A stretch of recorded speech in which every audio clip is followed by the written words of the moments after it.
اور پھر اللہ رب العالمین احکم الحاکمین اگر ہے تو پھر ایک اور نظریہ اور اختلاف ہے دنیا کا، پھر اللہ ہے کہاں، کدھر ہے رب العالمین کی طرف؟ اور اس اختلاف میں اپنے آپ کو مسلمان اور موحد کہنے والے، توحید کے علمبردار بھی اس کے اندر شامل کہ اللہ تعالیٰ کی ذات ہے تو ہے کہاں، اور اس کہاں کے اوپر اللہ تعالیٰ کی ذات کدھر ہے، اس کے اوپر ایک اختلاف چلتا ہے۔ قرآن مجید فرقان حمید میں اللہ تعالیٰ فرماتے ہیں الرحمن علی العرش استوى، الرحمن جو ہے، اللہ جو ہے، وہ عرش کے اوپر مستوی ہے۔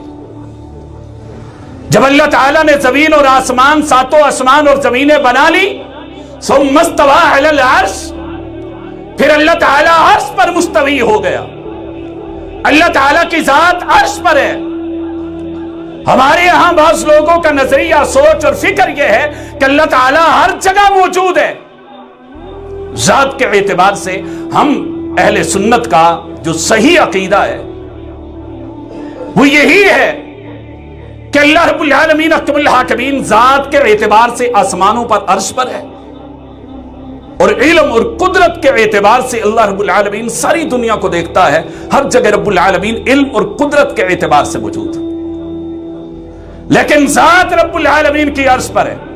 اس کے لیے قرآن مجید کے بڑے دلائل ہیں۔ اللہ رب العالمین احکم الحاکمین کے پیارے پیغمبر علیہ الصلوۃ والسلام کی وہ روایت بھی بڑی مشہور ہے کہ اللہ رب العالمین احکم الحاکمین ہر رات اس آسمان دنیا پہ اترتے ہیں۔ نبی کریم صلی اللہ علیہ وسلم نے فرمایا ینزل، اللہ تعالیٰ اترتا ہے۔ اگر اللہ تعالیٰ نیچے ہوتا تو پھر ینزل اترنا تو نہ تھا، پھر رب العالمین کا چڑھنا تھا کہ اللہ تعالیٰ چڑھتا ہے۔ لہذا معلوم ہے کہ اللہ تعالیٰ کی ذات اس آسمان دنیا سے اوپر کسی جگہ موجود ہے، تو تب رات کے آخری پہر اللہ تعالیٰ اس آسمان دنیا پہ اترتا ہے۔